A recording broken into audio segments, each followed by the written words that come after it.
Bienvenidos amigos de AZ Capacitación, Asesoría y Negocios. Mi nombre es Arturo Zapata Avellaneda. Les da la más cordial bienvenida a la sesión del día de hoy.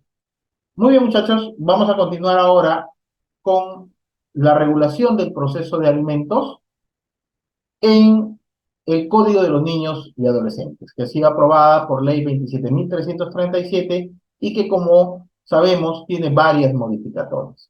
En tal sentido, el Código de los Niños y Adolescentes define qué cosas son los alimentos.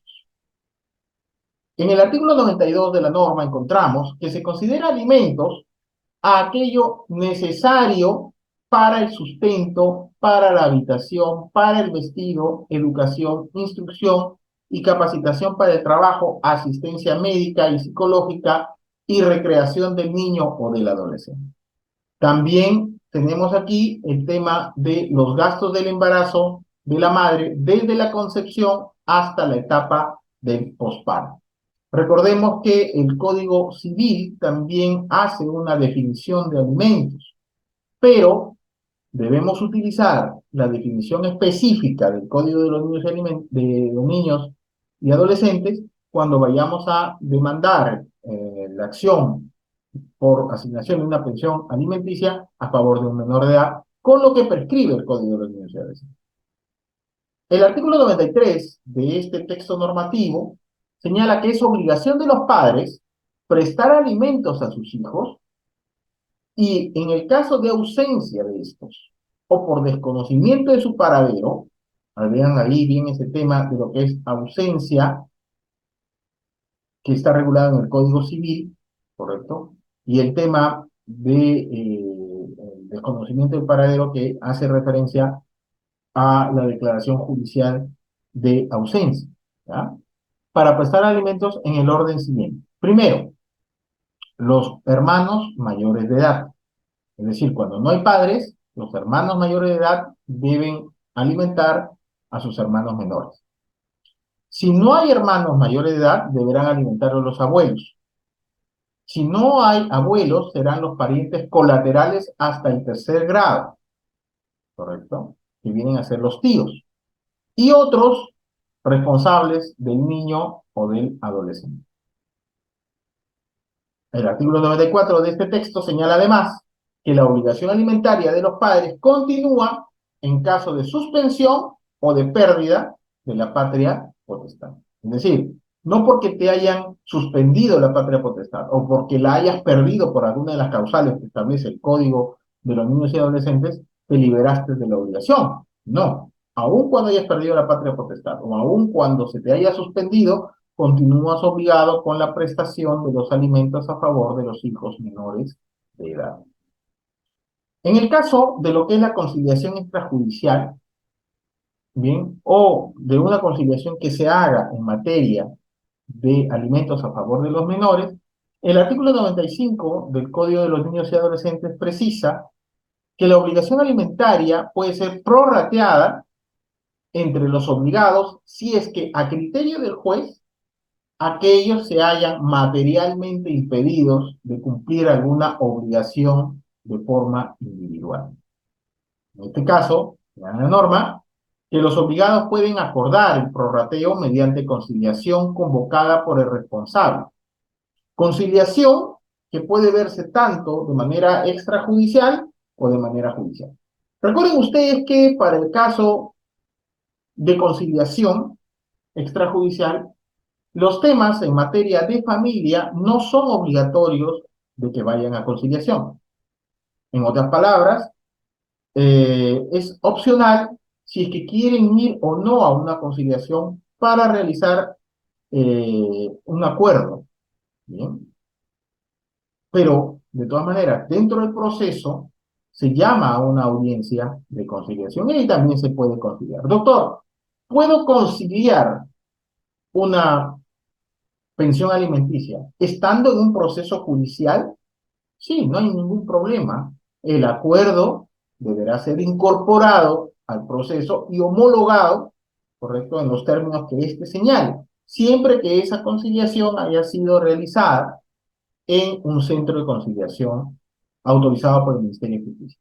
Doctor, pero también puedo conciliar de una manera en la que no esté el tema en un centro de conciliación. A lo mejor se me ocurre ir a conciliar ante una notaría y ahí llego a un acuerdo.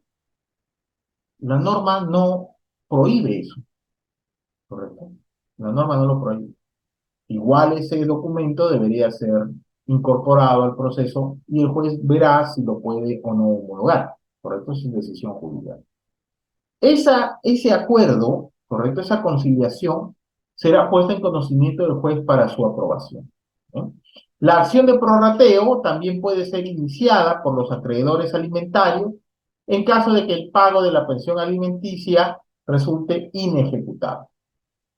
Ahora, el Código de los Niños y Adolescentes precisa además respecto a la competencia y establece que para efectos de la fijación de una pensión alimenticia, el juez de paz letrado es el competente para conocer la demanda en los procesos de fijación, aumento, reducción, extinción o prorrateo de alimentos, sin perjuicio de la cuantía de la pensión, la edad o la prueba sobre el vínculo familiar, salvo que la pretensión alimentaria se proponga accesoriamente a otras pretensiones.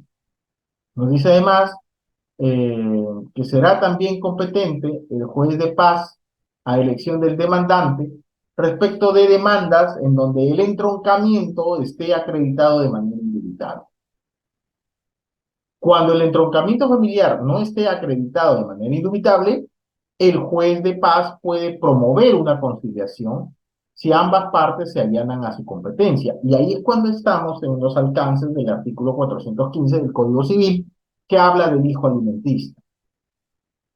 Entendamos bien, por favor, hijo alimentista, dentro del concepto jurídico de nuestro ordenamiento legal, es aquel no que recibe los alimentos, sino que el hijo alimentista es aquel donde no existe certeza del entroncamiento y el obligado a pasar los alimentos nunca lo ha reconocido y el juez tampoco no lo obliga a reconocerlo, ¿correcto?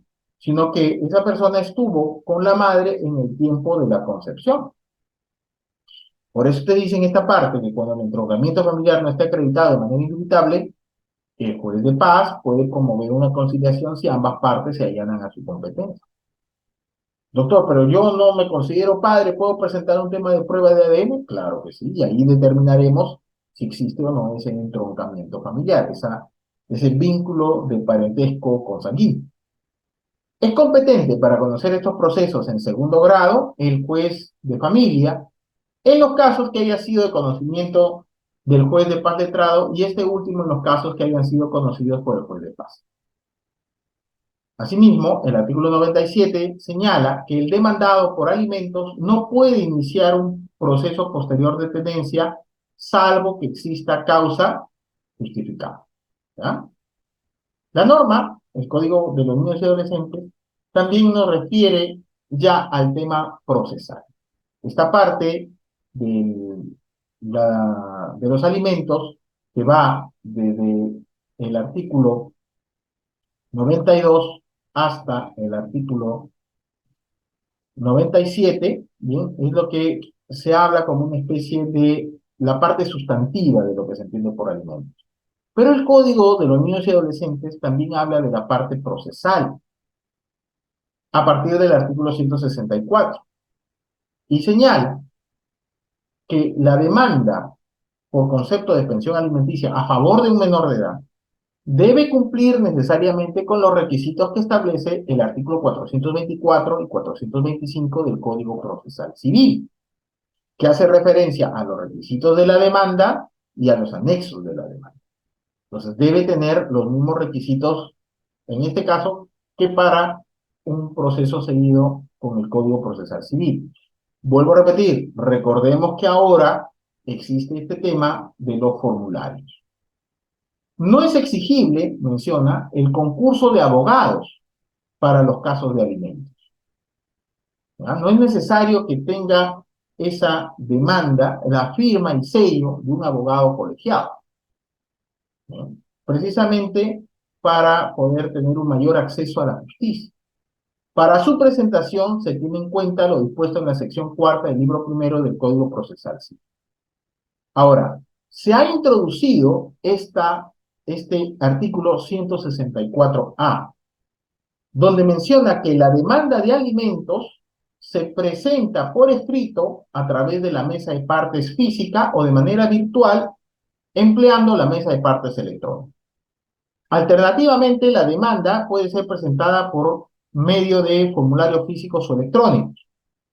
La parte demandante debe procurar especificar si la parte demandada es un trabajador dependiente o independiente. Entonces, lo primero que tú tienes que hacer es presentar la demanda. Esa demanda puede estar firmada o no por un abogado.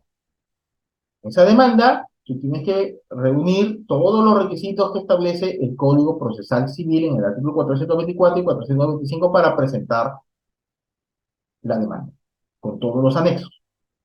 Y además, en el escrito debe señalar si es que el demandado es un trabajador dependiente o independiente, mencionando el nombre del lugar donde la parte demandada trabaja o ejerce sus labores.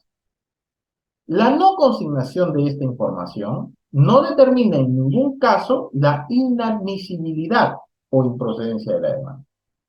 Adicionalmente, en la demanda por proceso de alimentos, se debe precisar facultativamente el correo electrónico y el número de teléfono de celular, tanto del demandante como de la parte demandada. Y a veces ocurre que el demandante conoce, pues, el número de teléfono celular de quien está demandando. En ese caso, se puede notificar la admisión de la demanda en ese número de teléfono proporcionado por el demandante. Doctor, ¿eso qué cosa significa? ¿Que me van a demandar y me van a notificar por WhatsApp? Sí, ahora lo permite la ley. Entonces tú estás revisando tranquilamente tu celular y de repente, notificación, usted está siendo demandado ante el juzgado tal por alimentos a favor de tal persona. ¿Se dan cuenta? Esas son una de las innovaciones que se han dado precisamente a partir del año 2022. ¿Bien? Ahora puede haber ese tema de notificación en correo electrónico o en un número de teléfono. ¿Bien? Luego, el Código de los Niños y Adolescentes señala en el artículo 165 que recibida la demanda, el juez la califica y puede declarar su inadmisibilidad o improcedencia de conformidad con lo que establece el 426 y el artículo 427 del Código Procesal Civil. Allí, en esos dos artículos, se determina cuándo hay inadmisibilidad y cuándo hay improcedencia. En el proceso de alimentos, si el juez advierte alguna omisión, ojo, cuidado a esto, si el juez advierte alguna omisión o defecto subsanable, declara la admisión a trámite de la demanda, concediendo al demandante un plazo máximo que no exceda de la fecha de realización de la audiencia. En otras palabras, yo presento mi demanda, me olvido de algo, no sé, se me ocurre tal vez presentar algún requisito que sea necesario de acuerdo a lo que prescribe el 424 y 425. No es que me van a rechazar, sino que el juez va a darme notificación de que existe un defecto y que yo lo puedo subsanar hasta en qué momento, hasta el momento mismo de la audiencia. No es como antes, ¿correcto? Que simplemente te daban un cierto plazo y después había, no, se da la audiencia. Y en ese momento usted puede, hasta en ese momento usted puede subsanar. ¿Ya? Ahora, de no presentar el demandante la partida de nacimiento que acredite el entroncamiento familiar, el juez, previa verificación de la ficha del RENIEC, solicita copia certificada de la partida de nacimiento al RENIEC o al municipio que corresponda. Entonces, palabras, ya no es como antes, que presente no ha cumplido con presentar el demandante la partida de nacimiento.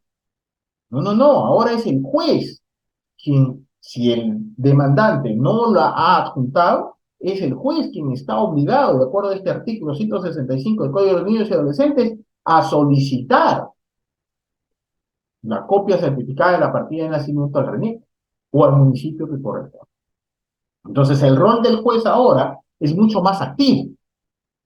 Por otro lado, el artículo 166 señala que el demandante puede modificar y ampliar la demanda antes de que ésta sea notificada. Asimismo, el artículo 167 señala que luego de interpuesta la demanda, solo pueden ser ofrecidos los medios probatorios de fecha posterior, los referidos a hechos nuevos y aquellos señalados por la otra parte en su contestación de la demanda. Este artículo 167 es uno de los artículos incorporados al Código de los Niños y Adolescentes. Y señala que el auto admisorio, es decir, luego de presentada la demanda y el juez debe calificar, el auto admisorio de calificación de esa demanda hecha por el juez debe contener lo siguiente. Primero, el requerimiento a la parte demandante para que subsane la demanda de alimentos de ser el caso. Ya hemos visto hasta qué momento, hasta el momento mismo de la audiencia.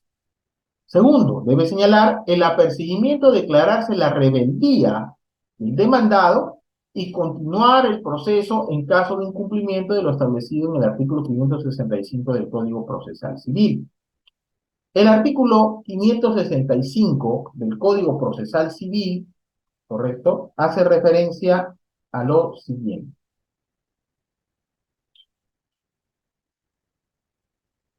Señala que debe haber un informe del centro de trabajo y debe presentarse, en este caso, para el caso del artículo 565 del Código Procesal Civil, un anexo especial para efecto de la contestación. ¿Cuál es este anexo? De acuerdo a lo que prescribe el artículo 565. El juez no admitirá la contestación si el demandado no acompaña la última declaración jurada presentada para la aplicación de su impuesto a la renta o del documento que legalmente la sustituye. De no estar obligado a la declaración citada, acompañará una certificación jurada de sus ingresos con firma legalizada. Y precisa que en este caso es de aplicación el segundo párrafo del artículo 564 del Código Civil. En tal sentido, tenemos que hay que presentar ese documento, ese anexo a la contestación de la demanda. Sin embargo, ya vamos a ver el tema más adelante, el juez puede requerir esta situación. Entonces ya no es tanto como antes, en el que el juez, de acuerdo a lo que prescribía el Código Civil, no estaba obligado a investigar de manera exhaustiva este tema. Ahora el rol del juez es diferente. Otro de los contenidos que debe presentarse en el tema del auto admisorio es la fecha y la hora para la realización de la audiencia única. La misma que no deberá ser posterior a los 10 días de notificada la demanda a las partes. Adicionalmente a lo que señala el artículo 564 del Código Procesal Civil, el Código Procesal Civil en el artículo 564 habla del informe del centro de trabajo.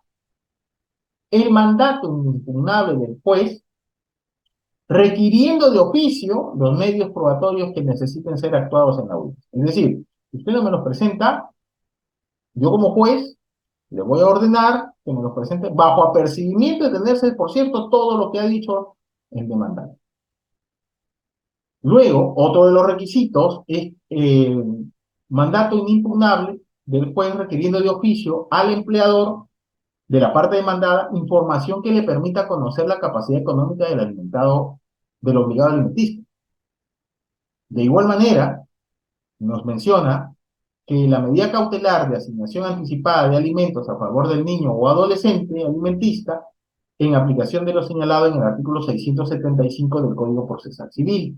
El artículo 675 del Código Procesal Civil prescribe sobre el tema de la asignación anticipada de alimentos. ¿Bien?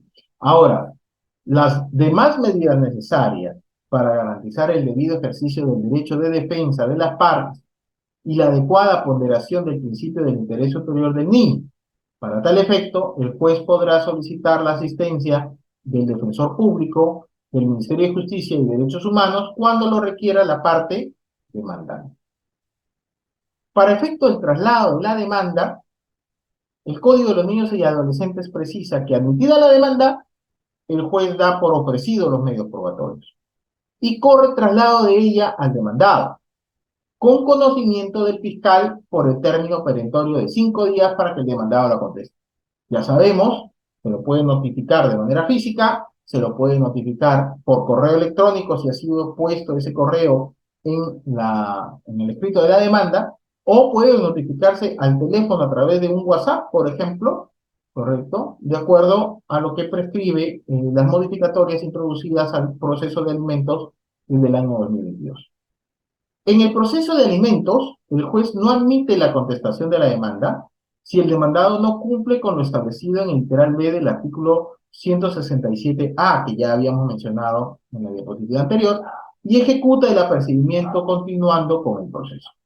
En este proceso, la demanda no se pone en conocimiento del fiscal, salvo que haya promovido la acción de alimentos.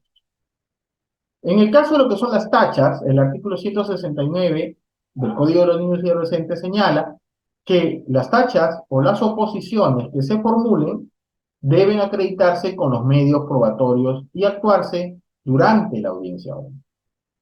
Y en el caso de la audiencia, el artículo 170 señala que, contestada la demanda o transcurrido el término para su contestación, el juez fijará una fecha inaplazable para la audiencia. Esta debe realizarse bajo responsabilidad dentro de los 10 días siguientes de recibida la demanda, con intervención del fiscal. En estos procesos de violencia familiar, en esos casos, no habrá audiencia de conciliación. Y otro de los artículos incorporados al Código de los Niños y Adolescentes es este artículo 170. Y señala que en los procesos de alimentos, la audiencia única se rige por las siguientes reglas. Primero, el juez debe realizar la audiencia única de manera presencial o virtual, privilegiando en todos los casos la vigencia de los principios de oralidad, de concentración, de celeridad y de economía procesal. Recordemos ustedes que estos principios se encuentran también en el Código Procesal Civil, aunque para efectos del tema de alimentos se han dado directivas especiales por la pandemia desde el año 2020 que especifican bastante este tema de estos principios. Por otro lado, el juez declara la inadmisibilidad de la contestación de la demanda cuando no se cumpla con los requisitos solicitados en el auto admisorio.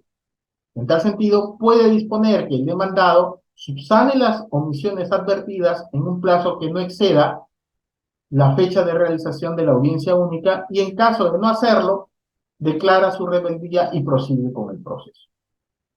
Señala también este artículo 170A que, sin perjuicio del previo traslado a la parte procesal contraria, en caso de duda respecto a la producción, admisión, conducencia o eficacia de los medios de prueba, rige el principio a favor probatorio. Si la parte demandada no concurre a la audiencia, pese a que ha sido válidamente notificado, el juez emite inmediatamente sentencia en ese mismo acto, atendiendo a la prueba actual. Ahora la audiencia se hace inmediatamente. No es que ya haber presentado todo lo demás y ya veremos en qué otra fecha podemos sentenciar, no, tienen que hacerlo inmediatamente. Se tienen hasta que oralizar los medios probatorios, ¿correcto? Asimismo, el juez puede reprogramar en todo caso la audiencia por una única vez en caso de no contar con los medios probatorios en un plazo que no debería exceder de 10 días. El juez puede flexibilizar los principios de congruencia y preclusión respetando el debido proceso. En el tema de la actuación, ya para el caso de lo que es la audiencia, iniciada la audiencia, dice este artículo 171, se puede presentar en ese mismo acto tachas, excepciones o defensas previas que prevé el Código Procesal Civil, las cuales deberán ser absueltas por el demandante en ese mismo acto. Seguidamente, se actuarán los medios probatorios. En este caso, no se admite la reconvención, que algunos conocen como la contrademanda. Concluida la actuación, si el juez encuentra infundadas las excepciones o las defensas previas, declara saneado el proceso e inmediatamente convoca a las partes a resolver la situación, a través de la conciliación en sede judicial. Si hay conciliación y esta no lesiona los intereses del niño o del adolescente, se deja constancia en el acta y esta tiene el efecto de cosa juzgada. Por el contrario, ¿correcto? Si no hay ese tema, se sigue con el proceso. Si durante la audiencia única el demandado acepta la paternidad, el juez tendrá por reconocido al hijo.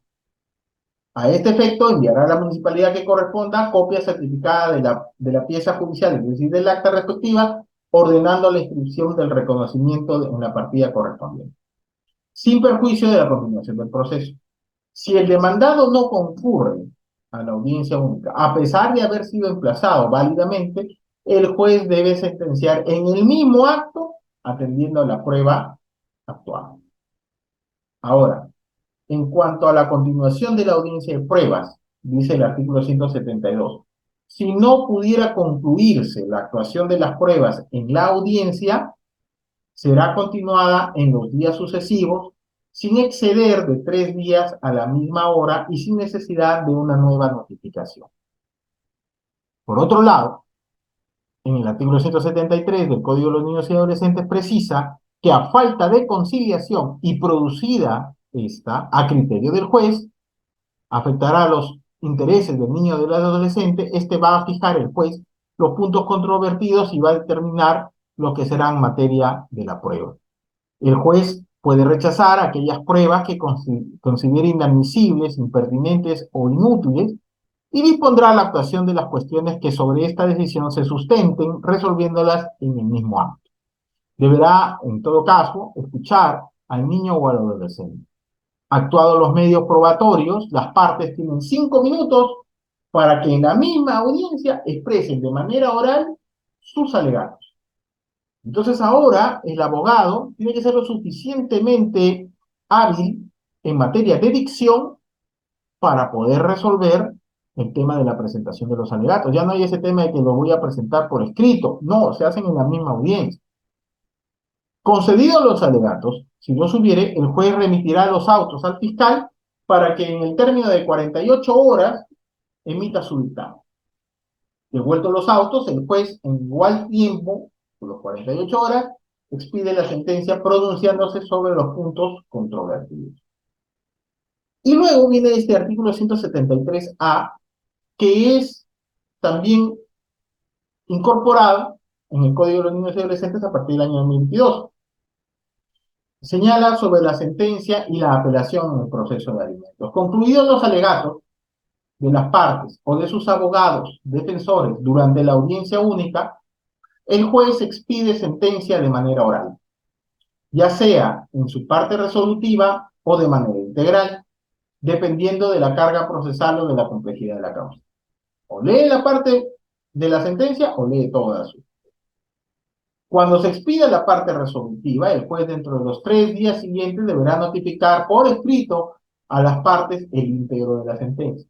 En caso de duda respecto a las posibilidades económicas del obligado a prestar los alimentos, el juez resuelve aplicando el principio favor minoris o principio proalimentado, teniendo en cuenta los artículos 481 y 482 del Código Civil y el numeral 6 del artículo 648 del Código Procesal Civil. Expedida la sentencia, el juez ordena que se practique la liquidación de las pensiones devengadas.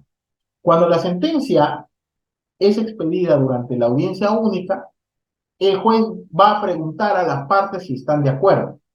En caso de que estén de acuerdo, va a declarar consentida inmediatamente la sentencia. Las partes podrán interponer en todo caso recurso de apelación de forma oral durante la audiencia única. Es decir, si alguien expresa, una vez que se le ha preguntado si está de acuerdo, un momentito, señor juez, yo no estoy de acuerdo, debe decirlo en la misma audiencia. Y se le va a conceder un plazo de 3 días para la exposición de agravios, computados a partir de notificar el íntegro de la sentencia. El auxiliar jurisdiccional va a elevar copia íntegra del expediente y de los anexos en el plazo que establece el artículo 179 del Código de los Niños y Adolescentes. Para el caso de la actuación de prueba de oficio, establece el artículo 174, que el juez podrá, en decisión inapelable, en cualquier estado del proceso, ordenar de oficio la actuación de las pruebas que considere necesarias mediante una resolución debidamente fundamentada. El artículo 175, perdón, señala que luego de contestada la demanda, el juez, para mejor resolver, podrá solicitar al equipo técnico un informe social respecto de las partes intervinientes y una evaluación psicológica si la considera necesaria. Los encargados de realizar el informe social y la evaluación psicológica deberán evacuar su informe dentro del tercer día bajo responsabilidad. Y finalmente, tenemos el tema de las medidas cautelares. El artículo 176 señala que las medidas cautelares a favor del niño y del adolescente se rigen por lo dispuesto en este código y en el título cuarto del libro primero del Código Procesal. En resolución debidamente fundamentada, establece el artículo 177, el juez dictará las medidas necesarias para proteger al niño y al adolescente. El juez, en este caso, adoptará las medidas necesarias para el cese inmediato de actos que produzcan violencia física o psicológica, intimidación o persecución al niño o al adolescente. En este caso, el juez además está facultado para disponer el allanamiento del homicidio si fuera esto necesario. En cuanto a lo que es la apelación, la resolución que declara inadmisible o improcedente la demanda y la sentencia son apelables con efecto suspensivo, dentro de los 3 días de notificado. Las decisiones adoptadas por el juez durante la audiencia son apelables sin efecto suspensivo y tienen la calidad de diferidas. En el proceso de alimentos, la sentencia es apelable sin efecto suspensivo. Este es otro de los artículos incorporados en 178A. Precisa que el órgano jurisdiccional de apelación expide la sentencia en el acto de vista de la causa y oraliza su parte resolutiva. Si el caso fuese complejo, comunica a las partes que expedirá sentencia correspondiente dentro de los 3 días siguientes, como ya habíamos mencionado. Para el caso del trámite de la apelación, el artículo 179 señala que concedida la apelación, el auxiliar jurisdiccional bajo responsabilidad remite el expediente a la sala de familia dentro del segundo día de concedida la apelación y la adhesión en su caso. Recibidos esos autos, la sala lo remite en el día al fiscal para que emita dictamen en el plazo de 48 horas y señalará dentro de los 5 días siguientes la fecha para la vista de la causa. Solo excepcionalmente las partes podrán alegar hechos nuevos ocurridos después del acto postulatorio. La sala resuelve dentro de los 3 días siguientes de vista la causa. Y el artículo 180 habla de la protección de los intereses individuales, difusos y colectivos. Y precisa que las acciones para la defensa de los derechos de los niños y de los adolescentes que tengan carácter de difusos, ya sean individuales o colectivos, se tramitan por las reglas establecidas en este Código de los Niños y Adolescentes y pueden demandar acción para proteger estos derechos los padres, los responsables, el Ministerio Público, el defensor, los colegios profesionales, los centros educativos, los municipios, los gobiernos regionales y las asociaciones que tengan por fin su protección. ¿Bien? En el caso de los apercibimientos, el artículo 181 señala que para el debido cumplimiento de las resoluciones, el juez puede imponer los siguientes apercibimientos. Primero, multa de hasta 5 unidades de referencia procesal a la parte, a la autoridad o al funcionario o a la persona. O puede apercibirlos con el allanamiento del lugar o con detención hasta por 24 horas a quienes se resistan a su mandato judicial sin perjuicio de la acción penal a quien dé lugar. Y el artículo 182 termina señalando que todas las cuestiones vinculadas a los procesos en materia de contenido civil en las que intervengan los niños y adolescentes, contempladas en este Código de los Niños y Adolescentes, se regulan de manera supletoria por el Código Civil y el Código Procesal Civil. En otras palabras, la norma que usted debe aplicar para los procesos de alimentos son las señaladas para el Código de los Niños y Adolescentes cuando se demandan los alimentos a favor de un menor de edad. En lo que no estuviera contemplado en esta norma, en el Código de los Niños y Adolescentes, recién usted recurre de manera supletoria al Código Civil y al Código Procesal Civil. ¿Ya? Entonces, la norma específica es esta, la del Código de los Niños y Adolescentes. Y finalmente viene aquí un flujograma de lo que es el proceso único de alimentos a favor de los menores de edad. ¿Bien?